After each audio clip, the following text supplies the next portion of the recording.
when he comes again in the scarlet sky. What joy 'twill be, what joy 'twill be when he comes in glory by and by.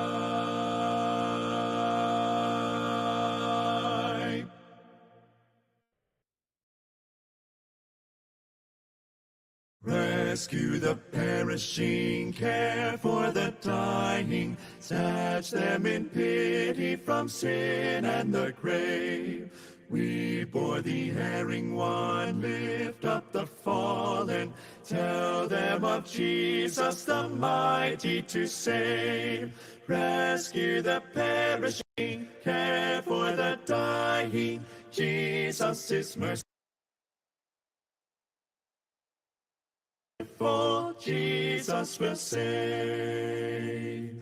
Though they are slighting him, still he is waiting, waiting the penitent child to receive. Plead with them earnestly, plead with them gently. He will forgive if they only believe. Rescue the perishing, care for the dying. Jesus is merciful, Jesus will save. Down in the human heart, crushed by the tempter, feelings lie buried that grace can restore. Touched by a loving heart, wakened by kindness, chords that were broken will vibrate once more. Rescue the perishing, care for the dying. Jesus is merciful, Jesus will. Isang mapagpalang gabi po sa inyong lahat. Welcome po sa ating Hope Meeting. Papuri po at pasalamat sa ating Panginoon sa kanyang pag-iingat sa atin sa buong maghapon. At sa gabi pong ito, magkakasama po tayong may kagalakan na may pagpupuring umawit sa ating Diyos. Makakapakinig din po tayo ng testimony ng isa nating kapatid kung paano po naranasan niya ang habag at biyaya ng Panginoon. At higit po sa lahat, makapakinig ng kapahayagan ng aral at mga katotohanan mula sa Biblia. Nagpapasalamat din po tayo sa bawat isa na nagpapasa po ng link ng ating Hope Meeting sa ating mga mahal sa buhay, mga kaibigan, mga trabaho upang marami po ang maabot ng gawain ito.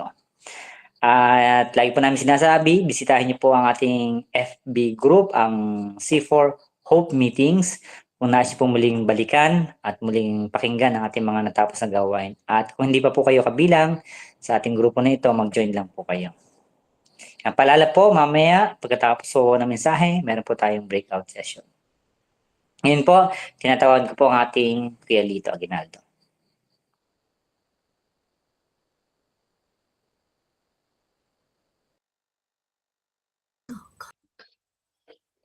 Mapagpalang gabi po. Happy New Year po sa bawat isa.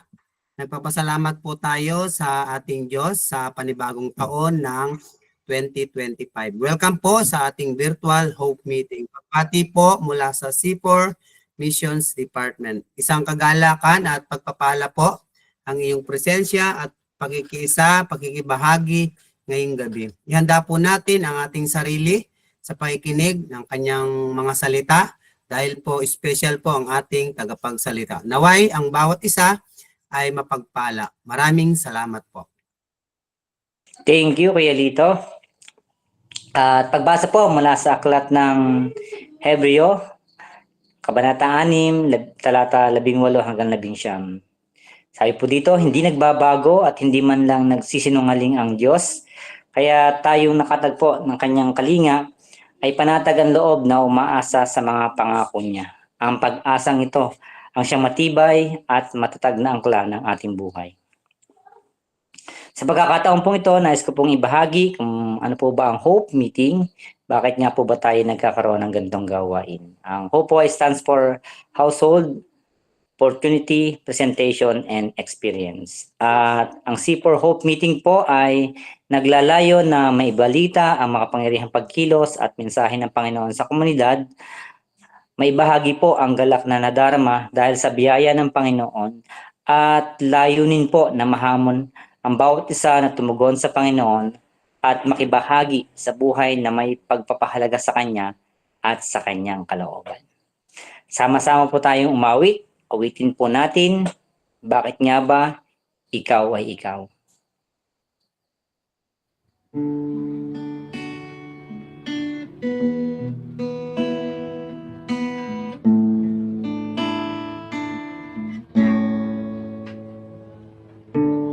nga ba pinupuri kita? Bakit nga ba sinasamba ka? Bakit nga ba pinaglilingkuran? Bakit pinasasalamatan? Nais kong ibigin ka, hindi dahil sa pagpapala. Nais kong ibigin ka, hindi dahil sa himala. Nais kong ibigin ka, dahil sa ikaw ay ikaw. Mahal kita, O Diyos, walang iba.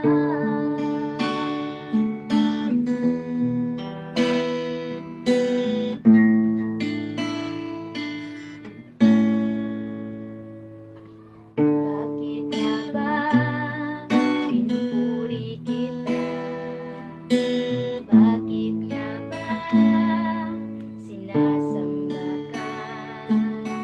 Bakit nga ba pinaglilingkuran? Bakit pinasasalamatan?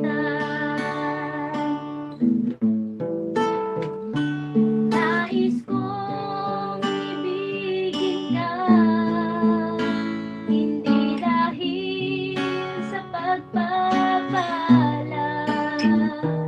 Nais kong ibigin ka, hindi dahil sa himala. Nais kong ibigin ka, dahil sa ikaw ay ikaw. Mahal kita, O Diyos, walang iba.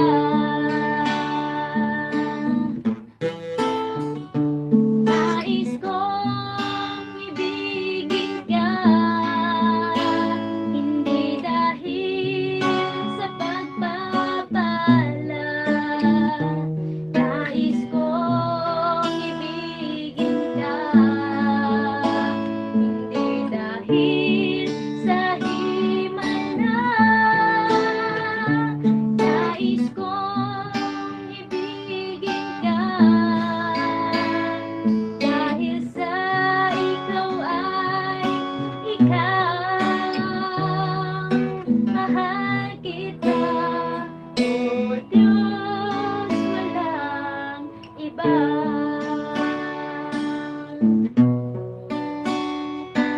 Mahal kita, O Diyos, walang iba.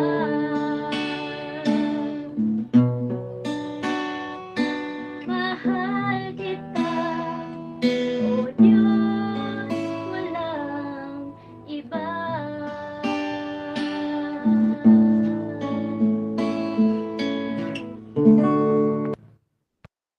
Amen. At ngayon po, pakinggan po natin ang patotoo ng isa nating kapatid from C4, ang Ate Rachel Mabilangan, at susunod po ito ng handog na awitin ni Ate May.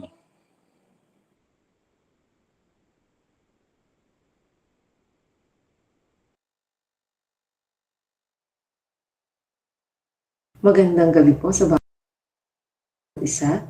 Ako po si Ate Rachel Mabilangan, asawa ni Kuya Johnny Mabilangan. May 2 anak, sina John Ray at Jana May Mabilangan. Noong ako po ay wala pa sa pagkakilala sa ating Panginoon, masasabi ko po na ako ay namumuhay sa maling pamamaraan at lubos na nakikiayon sa takbo ng mundo. Ako po ay lumaki sa isang broken family. Noong elementarya pa lamang po ako ay hindi na po namin kasama ang aking tatay. Dumating po ang isang pangyayari sa aming buhay noong ako po ay second year high school. Nagkaroon po ng sakit ang aking inay. Dahil wala pong ibang mag-aasikaso sa aking ina kapag siya sinusumpong ng kanyang sakit, madalas po ako ay pinapakaon sa aming paaralan upang asikasuhin at bantayan ang aking inay. Ako po ay panganay sa 4 na magkakapatid. At dahil sa pangyayaring iyon, doon ko po nakilala ang mga taong pinagamit ng Lord para maabot at makakilala ako sa Kanya. At ito po ay sila ni ng Mercy Velasco na noon po ay aking guro. Kasama po niya si Johnny.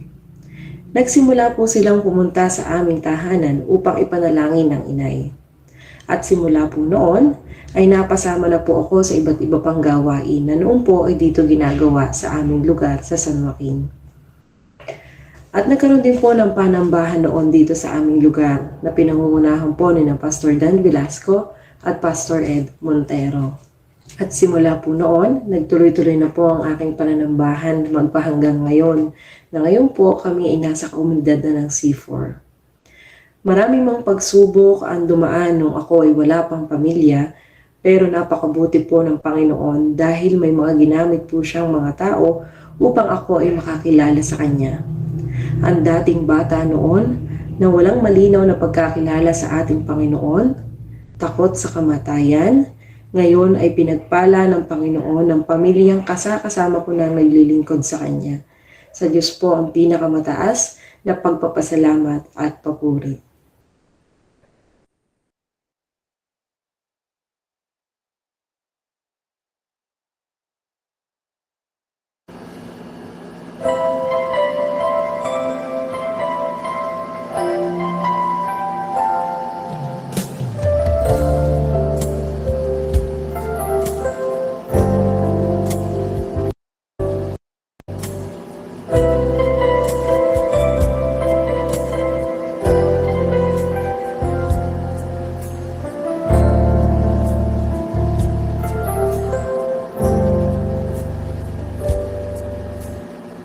Sa buhay ko, ikaw ang bukas. Sa lahat ng suliranin ko, ikaw ang siyang lunas. Sa puso ko, ikaw ang nais. Pag-ibig mo, Diyos, o kay tamis. Sa buhay ko, ikaw ang bukas. Sa lahat ng suliranin ko, ikaw ang siyang lunas. Sa puso ko, ikaw ang nais. Pag-ibig mo, Diyos, o kay tamis. Napakasarap magbuhay sa tulungan mo. Lahat ng nais ng puso ay natatagpuan sa'yo. Napakasarap magpuri sa tulungan mo. Wala nang aalalahanin pa. Nakapaligid na ng problema. Basta't ikaw, basta't ikaw, basta't ikaw, o Diyos, ay kasama.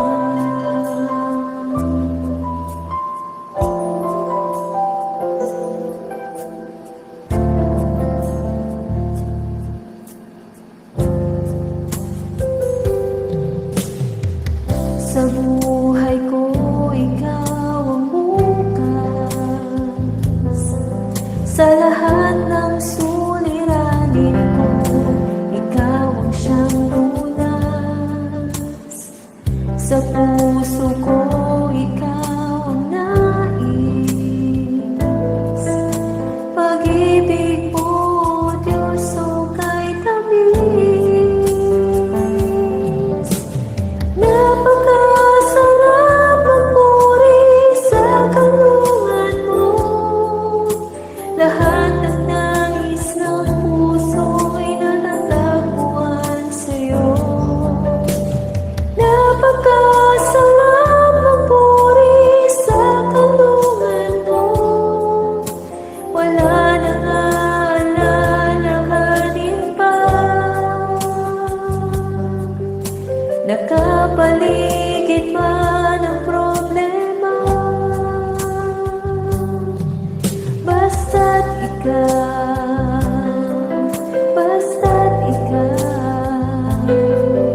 basta't ikaw, o Diyos ay kasama.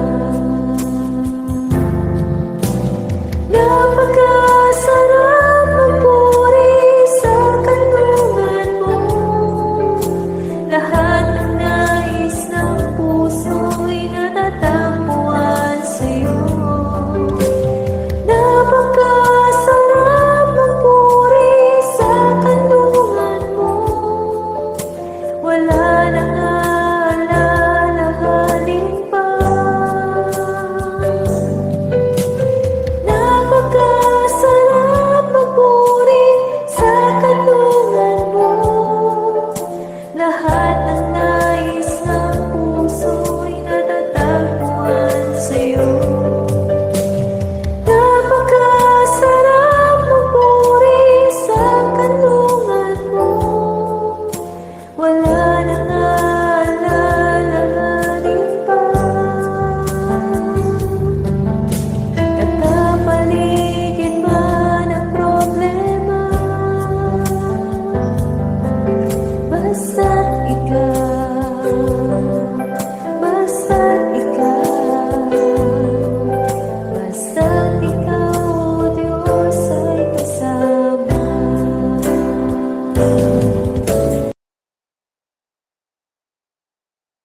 Amen.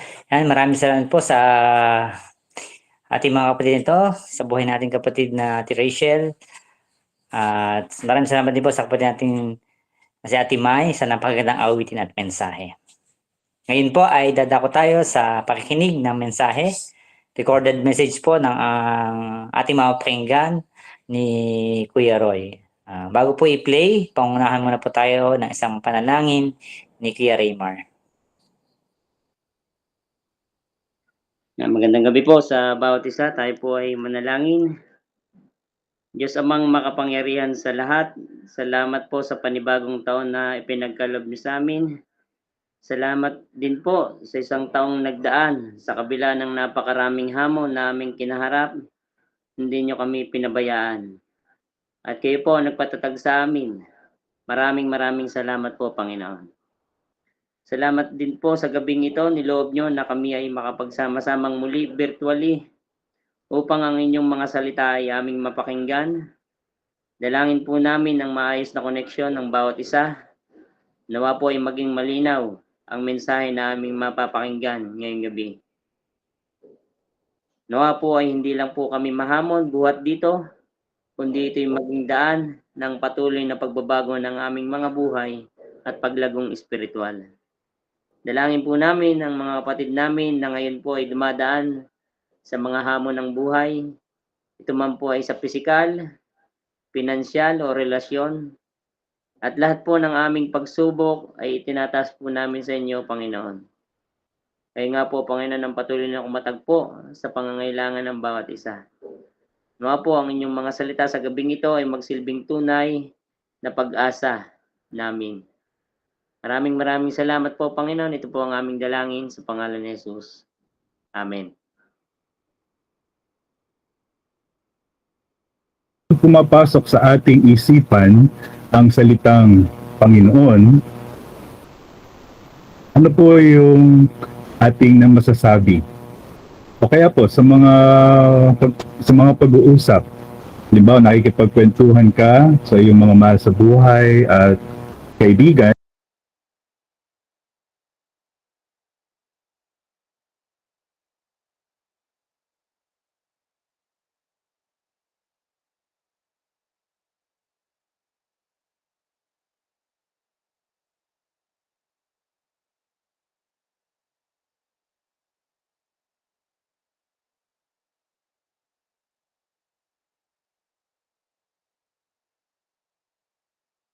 o kasama sa trabaho, tapos bigla na lang napunta ang usapan sa mga bagay ukol sa Diyos.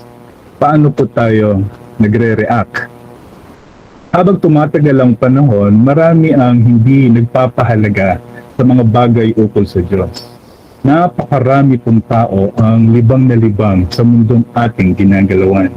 Marami po ang nanlalamig kahit sa mga simpleng usapan tungkol sa atin pong Panginoong Diyos. Ang iba nga po ay nagagalit pa kapag napupunta doon ng usapan. May mga tao po na handang magbigay ng panahon kahit sa anong mga usapan tulad ng politika, negosyo, pasyalan, pagkain o sari-saring mga chismis. Subalit walang pasensya at walang katyagaan kapag ang usapan ay tungkol na sa ating pong Panginoon. Kapansin-pansin, isa-isa po silang nawawala, lumalayo, tumatahimik, at kung babalikan na sila ay muling makausap, deadma na po sila sa mga nakakausap tungkol sa Panginoon. Meron naman po mga tao, kahit sa kanilang Facebook account, ay bukang bibig ang Panginoon. Madali po silang magsalita at magpalabas at sa kanilang bibig, naririnig ang salitang Diyos, papuri, kaya lang, madaling magpasalamat, subalit kapansin-pansin sa kanilang mga gawa ang taliwas na uri ng buhay. Malayo sa nais ng Panginoon, kahit yung kanilang mga pamamaraan, malayo sa buhay ng isang komunidad na nais ng Panginoong maging kabilang tayo bilang kumikilala sa Kanya. Ngayong gabi, sa atin pong pagpapasimula, nais pong basahin ang awit kabanatang 23. Ito po ay napaka-pamilyar na kabanata sa banal na kasulatan, subalit nais ko pong muling basahin upang ang ating isip at puso ay mapukaw tungo sa pagkilala sa Diyos at pagkakaroon ng mas malalim na karanasan sa Kanya. Ito pong kabanata na ito ay isinulat ni David ayon sa marami, pero ito po ay maaaring sinulat ng iba, pero isinulat na ang kaisipan at damdamin ay yung sa kay Haring David. Ganun pa man, ito po ay palagi nagpapahayag na kung anong klaseng relasyon meron si Haring David sa ating Panginoong Diyos. Pakinggan po ninyo at subaybayan. Si Yahweh ang aking pastol, hindi ako magkukulang. Ako'y pinahihimlay sa mainam na pastulan at inaakay niya ako sa tahimik na batisan. Binibigyan niya ako ng bagong kalakasan at sang-ayon sa pangako na kanyang binitiwan, sa matuwid na landasi, doon ako inaakay. Kahit na ang daang ito'y tumatahak sa karimlan, hindi ako matatakot pagkat ika'y kaagapay. Ang tungkod mo at pamalo, ang gabay ko at sanggalang. Sa harapan ng lingkod mo, ikaw ay may handang dulang. Ito'y iyong ginagawang nakikita ng kaaway. Nalulugod ka sa akin, na ulo ko ay langisan, at pati na ang saro ko ay iyong pinaaapaw. Tunay na ang pag-ibig mo at ang iyong kabutihan sa akit tataglayin habang ako'y nabubuhay. Doon ako sa templo mo, lalagi at mananahan. Diyos ang magpapala sa pagkakabasa ng kanyang mga salita. This is a psalm that is well loved. Mahal na mahal po ng marami ang bahaging ito ng kasulatan. Sinasabi po na ito ang pinaka-popular at ito ang pinaka-pamilyar na kabanata sa Lumang Tipan. Ito rin po ang pinaka-madalas bigkasin kahit ng mga bata at madalas na ginagamit kahit sa mga gawain sa ministeryo o ibang mga gawaing panrelihiyon. Sinasabi po na si Haring David ang sumulat, subalit may mga nagsasabi naman na ito ay isinulat ng ibang tao, subalit attributed kay Haring David ang pagkakasulat. Lubos po ang epekto ng buhay ni Haring David dahilan sa kitang-kitang karanasan niya at kalapitan niya sa ating Panginoong Diyos. Kaya ito pong awit na ito ay naisulat upang makita ang kanyang karanasan at sa pamamagitan nito mahamon ang bawat bumabasa na magkaroon ng pananaw sa buhay na talagang mayroong kalapitan sa Diyos. Idinidiin ang pagkakaroon ng isang personal na relasyon sa atin pong Panginoong Diyos. Ito po yung malaking kaibahan. Sapagkat kung ang atin pong relasyon sa Diyos ay personal, ang ibig sabihin po noon, kahit po yung ating mga pagdalo sa ganitong mga gawain, hindi lamang po tayo naglilibang, hindi lamang po tayo nakikigaya, hindi tayo napipilitan, hindi po tayo nakikisakay, hindi ito isang palabas lamang para sa atin. Ito ay personal. Ibig pong sabihin, apektado tayo. Mahalaga ito at kapag sinaling ang ating mga pinag-uusapang katotohanan sa gawain ito, tayo po ay nasasaktan. Sapagkat ang mga katotohanan ay ating pinanghahawakan, mahalaga sa atin, at ito'y tungkol sa Diyos na iniibig, pinaglilingkuran at pinag-aalayan natin ang ating pong buhay. Marami po ang hindi ganoon ang relasyon sa Diyos. Opo, napakaraming mga tao ang handa na magbigay ng kaunting panahon, kaunting pansin, maaaring maririnig sa kanila ang salitang Diyos, may mga gawi, may relihiyon, may pagdalo, kahit pa may pagsasakripisyo. Subalit ang Diyos ay hindi tunay na bahagi ng kanilang kabuuang buhay, hindi po siya tunay na personal kanila.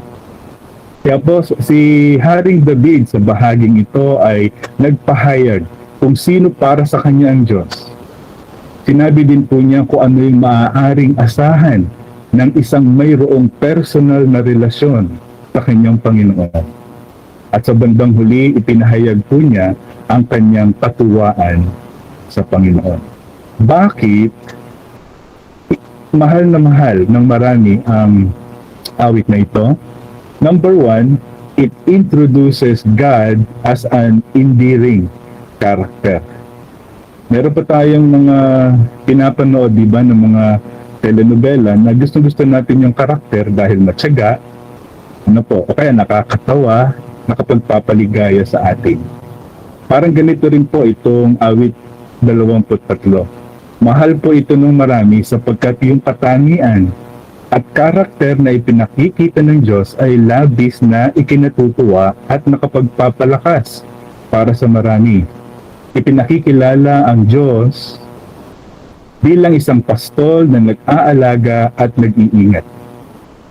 Hindi lamang po yun ang binanggit dito. Madalas yun po yung sinasabi. Pero kung titignan po natin sa bandang huli nitong kabanata na ito, hindi lamang sinabi ang Diyos bilang isang pastol, binanggit din po yung kanyang pagiging hari na mabiyayang nag-aanyaya sa isang malaking handaan. Imagine po ninyo yung ganda, hindi lamang na ang Diyos bilang isang pastol nag-aalaga, siya po ay isang hari na personal kang inimbitahan, isinama sa isang malaking handaan at napaka-espesyal ng pagtrato sa iyo.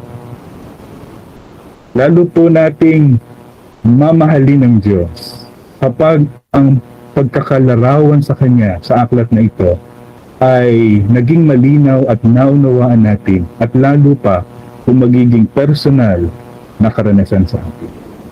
Kaya po itong aklat na ito, ang kabanatang ito ay mahal na mahal. Pangalawa, it is a beautiful picture of blessedness. Kapag binabasa po ang kabanata na ito, ang sarap isipin na ikaw yung pinapatungkulan. Ikaw yung inaalagaan, ikaw ang nakakadama noong pagkalinga at pagmamahal.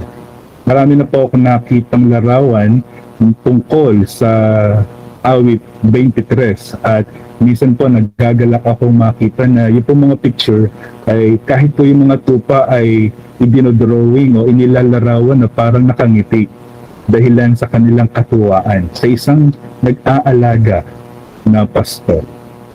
Pangatlo, ito po ay labis na minamahal because it is so associated with religious life. Lagi nabanggit na nga po kanina na ito ay ginagamit sa iba't ibang relihiyon, ginagamit sa iba't ibang mga gawaing pangsimbahan kasi po kapag binabasa ito, merong karanasan o pakiramdam na malapit ka sa Panginoon. Nagbibigay ito ng pag-asa. Kaya nga po hindi lang sa gawaing pangrelihiyon. Makikita po ito na nakasulat sa mga dingding, nakakwadro, kahit po sa kwarto, o sa bahay panalanginan, o minsan kahit po sa mga restaurant. Minsan nakikita po ninyo na nakaprint kahit sa notebook at sa mga t-shirt. Kasi po nagpapakita po ito, anong wari ba ay kalapitan sa Diyos.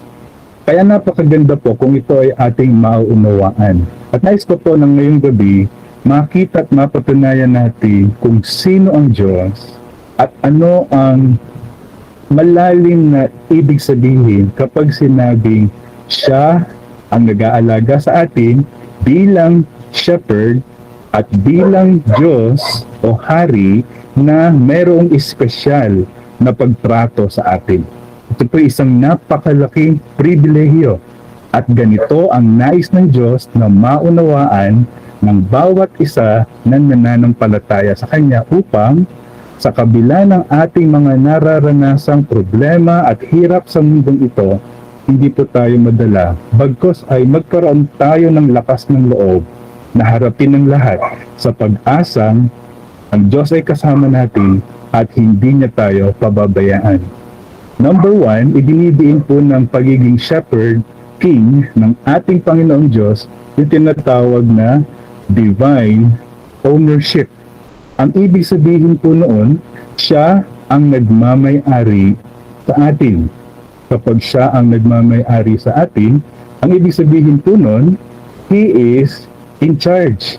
Pasya po niya yung mga mangyayari at yung mga makakabuti. Hindi po niya hahayaan na tayo ay masira. Kung siya po ang lumikha sa atin at tayo ay Kanya, siya po ang namamahala sa atin, napakalaking pribilehiyo na tayo po ay Kanyang ariing Kanya, ingatan niya. Kaya po sa Biblia, ang sino mang tumanggap kay Kristo, ang sino mang sa Kanya'y sumampalataya, ay pinagkalooban ng karapatan na maging anak ng Diyos. Opo, kikilalanin Kanya. At kapag ka po kinilalang nasa pag-aari niya, hindi po kawawa yon. Yon ay pinagpala, iniingatan, at kagaya ng sinabi doon sa Aklat ni Santiago, ipapakita ng Diyos at patutunayan niya na tayo ay pinakatangi at minamahal sa buong nilikha ng ating Panginoon. Divine ownership.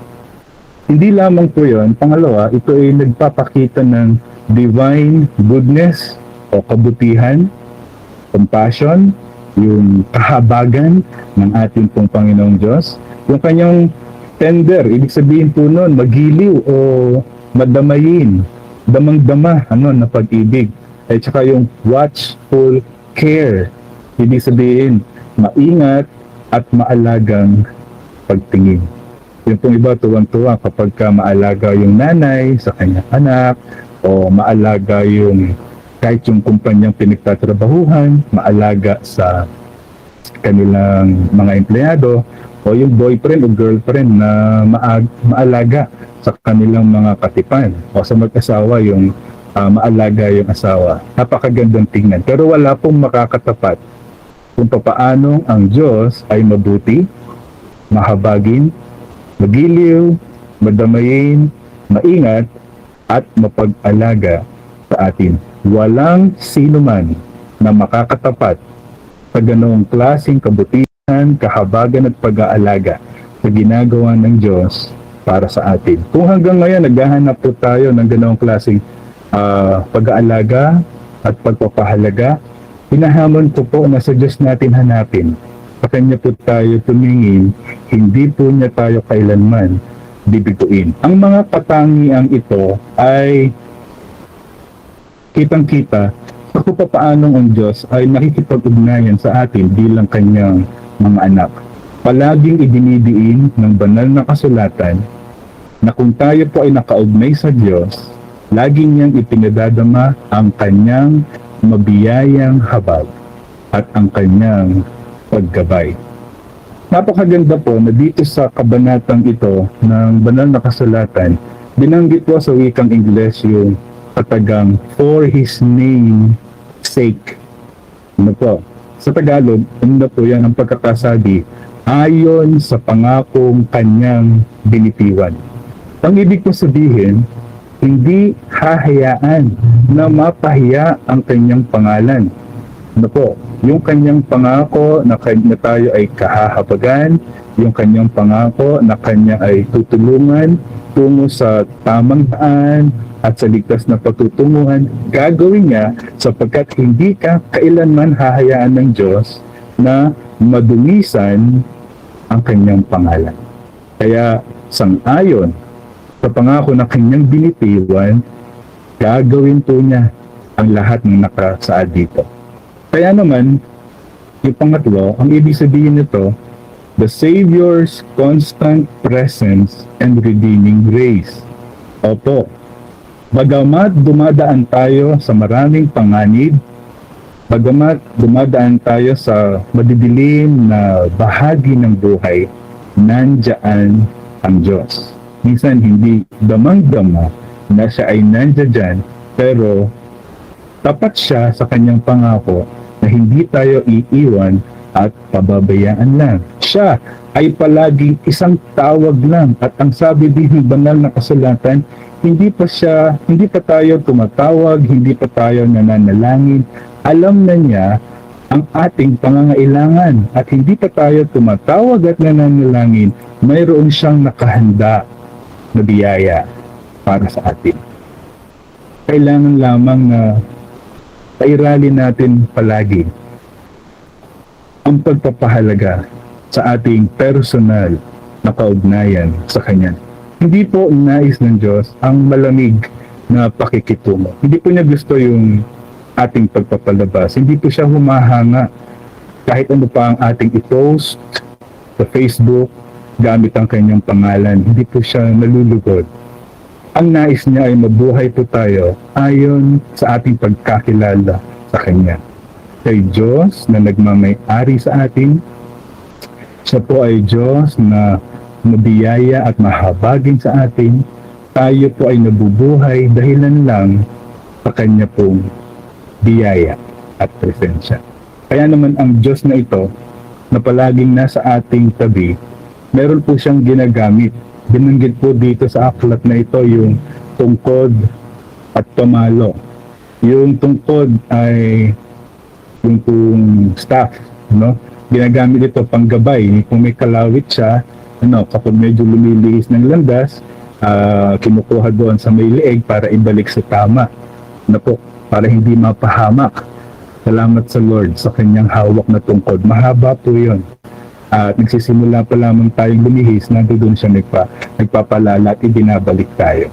Pero hindi lamang yun, hawak din po niya yung kanyang pamalo. Ito po yung gamit ng pastol upang labanan yung mga kaaway na gustong manakit at silain at patayin tayo. Pero yung pong pamalo na yon, hindi lamang sa kaaway ginagamit ng Diyos, yun po ay ginagamit din niya para disiplinahin po ang makulit, pasaway, kailangan turuan na tupa. Pero ang maganda po dito, ito'y nasa kami ng Diyos na punong-puno ng pag-ibig, pag-unawa at karunungan kung papaano tayo pakikibagayan. Kaya nga po, ang sino man na nasa pangangalaga, next slide, kung sino ang nasa pangangalaga ng pastol na ito, ay marapat na magbigay kaluwalhatian sa atin pong Panginoon Diyos. Kaya naman napakaraming tao ang may salitang Diyos sa kanilang bibig, may mga gawaing dinadaluhan, may relihiyong ipinagmamalaki, pero salat sa pagbabalik sa Diyos ng tunay na kaluwalhatian. Pero yung isang katulad ni Haring David, na totoo sa buhay niya sa kabila ng kanyang mga kahinaan, pagkukulang at mga kamalian, kitang-kita yung kanyang pagpupuri, pagbibigay lugod sa ating Panginoon. Paano yun? Number one, kitang-kita yung appropriation. Ano po? Ang tawag niya sa Diyos ay my shepherd. Ang aking pastor. Minamasama po ng iba yung personal. Pero hindi naman po natin inaangkin lang at sinasabing hindi na sa iba eh. Ang ibig lang po natin sabihin kapag sinabi natin personal Lord and Savior, ganoon kahalaga sa atin. Ano po? Siya ay ating shepherd. Ibig sabihin, tinatanggap natin yung kanyang pag-aalaga, personal na kinikilala at pinalalalim natin sa ating pong buhay kung sino siya. Ang ibig sabihin nun, hindi lang tayo sumusunod sa kanya habang tinitignan natin at ginagaya yung iba. Ang ibig sabihin nun, nabobosesa natin ang ating pong Panginoong Diyos. Yun po ang ibig sabihin ng personal. Alam natin siya'y pumunta, hindi para sa iba lang, kundi para sa ating personal. At ibig sabihin nun, pag siya po ay tumatawag, nadidinig natin at alam natin yung kanyang boses. At alam natin, malinaw na siya yung ating sinusundan. Yun po ang hindi kayang ibigay ng relihiyon. Yun po yung mali na nangyayari sa buhay ng maraming tao. Hindi po nila nararanasan yung appropriation ng ganitong shepherd o pangangalaga ng Diyos sa kanila pong buhay. Hindi personal sa kanila. Pangalawa, yung satisfaction. Pag tinignan po natin yung salitang satisfaction sa dictionary, ibig sabihin nun, nalulugod, may kasiyahan, at kasama po nagulat ako, yung bayad daw po yung utang pag satisfied, bayad yung pinsala at meron talagang kasiyahan. Yun ang tunay na kahulugan pag sinabing we are satisfied with God. God makes sure that all our needs are met. Ano po? Lagi siyang nakikinig, lagi siyang sumasagot, hindi man ayon sa ating kagustuhan, yung pinakamalalalim na pangailangan natin, tinutugunan po. Alam po ba ninyo kung ano ang ginagawa ngayon ng Diyos sa inyong personal na buhay? Isang bagay ang tiyak, may ginagawa po siya. At itong kanyang ginagawa, hindi man ayon sa iyong kagustuhan, ito ay upang proteksyonan ka, ilapit sa kanya, at pagdating ng huling panahon, iligtas ka. Yun ang pinakamagandang mangyayari. Kaya naman mahalaga at mas maganda kung itong kanyang pagkilos na ito, kahit nandito pa tayo sa lupa, ma-recognize po natin. Huwag po tayong tumingin sa iba kung ano yung ibibigay o magagawa nila para sa atin. Tumingin tayo sa Diyos at huwag tayong magkulang sa pagkilala at pagluwalhati sa Kanya. Pangatlo, ang tunay na may relationship sa atin pong Panginoon, kakikitaan ng number 3, loyalty, katapatan at devotion. Ang Diyos ay sinusundan niya, siya ay nagagalak sa ginagawa ng Diyos at walang ibang nais sa kanyang buhay kundi sumunod pa lalo sa kanyang pastor. Ako ngayon po ay maraming walang loyalty sa Diyos. Ito nagpapalit ang Diyos sa pera, kaunting kasiyahan, kahit nga yung pagsamba sa Panginoon, ipagpapalit lang sa television, pamamasyal, kwentuhan, kasama yung kapitbahay at chismisan, ano po. Pero ang nais ng Panginoon ay loyalty. Kaya nga po yung iba, bumababa pa ng bundok, oras ang binibilang, makapagbiyahe para bago makasama yung sa pagsamba, at maraming iba pa, nauunawaan po nila kung ano ang ginawa ng Diyos. At handa sila na ibalik sa Kanya yung katapatan. Pang-apat, yung joy, yung kagalakan. Ano po? Ano ang kagalakan natin sa ating pong buhay? Maraming hirap ang buhay na ito. Pero ang isang maganda po sa ating Panginoon, kahit ano ang kinabibilangan nating sitwasyon, gaano man kapangit, pwede niya tayong bigyan ng labis na kagalakan. Kaya nga sa Biblia, merong mga tao, mga alagad, naroon sila sa matitinding hirap. Nasa bangka, nandun yung bagyo, pinalitan ng Diyos yung kanilang takot, ginawa niyang kagalakan at sila'y sumamba sa Kanya. Yung mga iniwan ng Panginoon sa kabila ng matinding pag-uusig, nakakulong po sila, umaawit sila ng papuri sa Diyos. Yun ang naging buhay ni Pablo sa kabila ng kanyang mga hirap kasi yung ginawa ng Diyos ay hindi matatawaran. Walang pag-alis ng ganong klaseng kagalakan dahil ang linaw-linaw na siya inaalagaan ng Diyos, kasama niya ang Diyos at ibinibigay ng Diyos ang lahat ng pinakamahalaga para sa Kanya. Kaya kasama din yun, doon yung number 5, fearlessness. Walang takot at buo yung loob. Kahit sino pa ang kumalaban. Meron pong mga alagad ng Panginoon, lumaban kahit sa mga emperador. May mga propetang lumaban kahit sa makapangyarihang hari na gusto silang ipapatay. May mga humarap sa leon. Meron pong humarap sa mga sundalong handang patayin sila. Pero buo ang kanilang loob, hindi sila natatakot. Ano yung pinakatatakutan ninyo ngayon? Mag-isa? Maghirap? Maling paratang? O kung ano pa man yan, kaya yan mawala. Kung totoong totoo at buhay na buhay, ang pastol at haring itatrato pa ng espesyal sa iyong buhay. Panghuli, infinite grace. Suktulan at walang katapusan. Ibig sabihin, ngayon nararanasan mo na, pero ito po ay magpasawalang hanggan. Kaya si Apostol Pablo, lagi naming binabanggit at inuulit, nakatingin siya hindi sa mga bagay na material, kundi sa mga bagay na espiritual. Nakatingin siya hindi sa pangkasalukuyan, kundi doon sa panghinaharap. Ang kanyang paningin ay wala sa mga bagay na nakikita, kundi doon sa bunga ng pananampalataya. Mga bagay na hindi nakikita, sapagkat, sabi ni Apostol Pablo, ang mga bagay na nakikita ay pansamantala.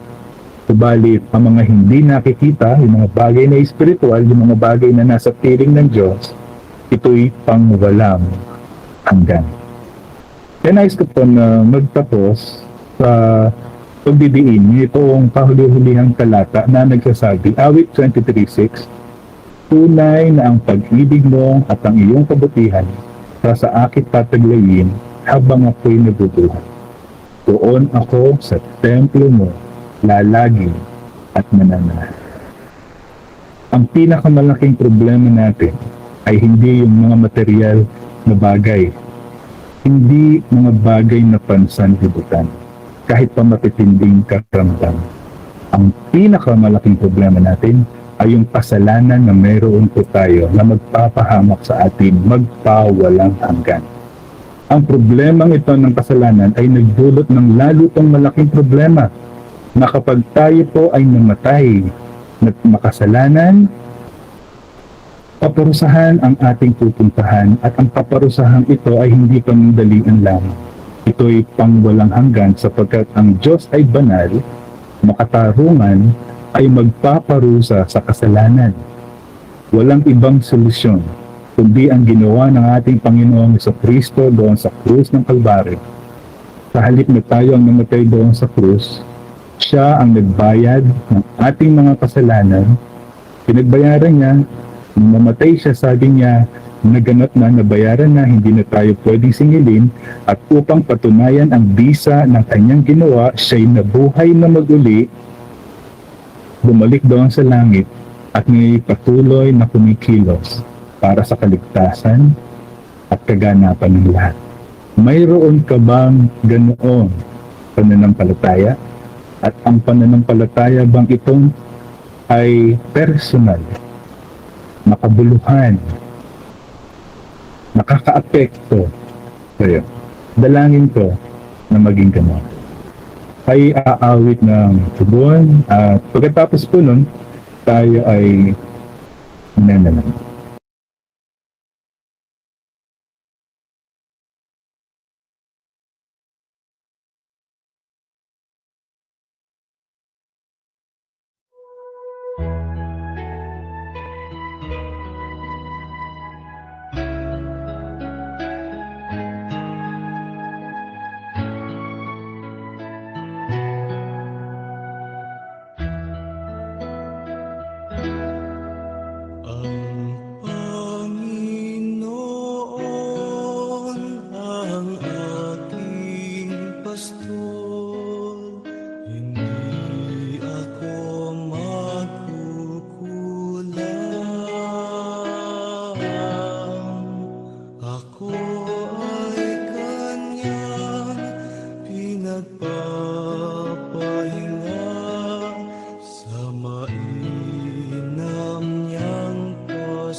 Dulot niya'y bagong lakas,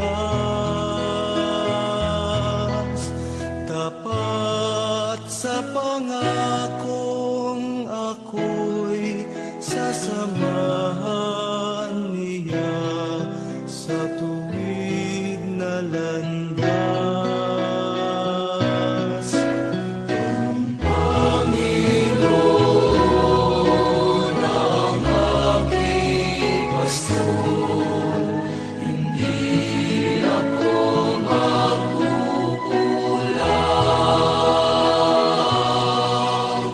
Ako ay kanyang pinagpapahinga sa mainam niyang pastulan. Doon may puno ng dilim o ligalig, hindi ako mangangamba. Tungkod mo't pamalo ang siyang gagabay sa'kin at sasanggalang tuwina. Ang Panginoon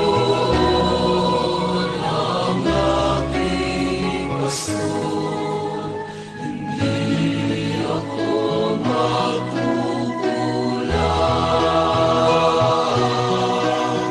Ako ay kanyang pinagpapahinga sa mainam niyang pastulan.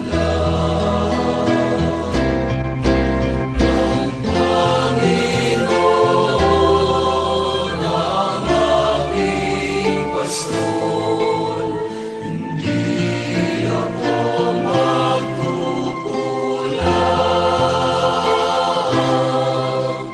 Ako ay kanyang pinagpapahinga sa mainam niyang pastulan.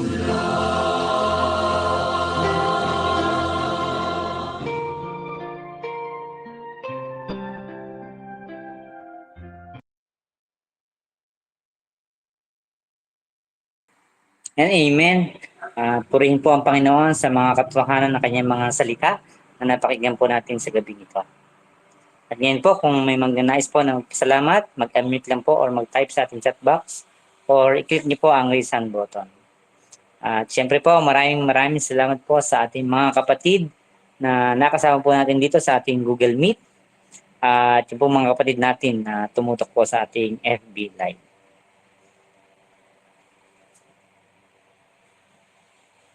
Yan po, kung wala na po, tayo po yung mag-open cam. At tayo po yung mag-picture taking.